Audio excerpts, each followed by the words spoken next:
So mga idol, andito pa nga tayo sa kabundukan ng Kulusbuwa. Kaya andito tayo dahil nagpapalamig tayo dahil sa panahon na mainit para makalanghap tayo ng sariwang hangin. Dahil nakita nyo naman ang forma dito mga idol, malayo to sa kalsada. Makalanghap ka talaga dito ng sariwang hangin. Fresh na fresh dito. O ayan, kitang-kita nyo naman. Dito tayo sa malapit sa lawa at kitang-kita natin ang view. Malapit nang mawala ang araw kaya nag-reflect siya sa ulap. Oh, kita nyo naman ang ganda ng view dito.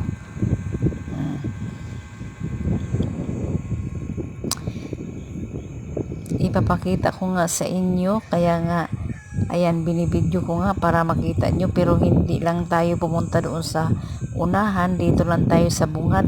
Diba guys? Ito yung view pag dito ka sa bungad. Ayan pag ganitong hapon, mga kasamahan natin medyo marami nang pumupunta na dito. nagpahangin diyan sa gilid ng lawa.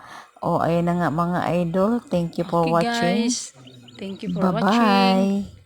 Bye bye.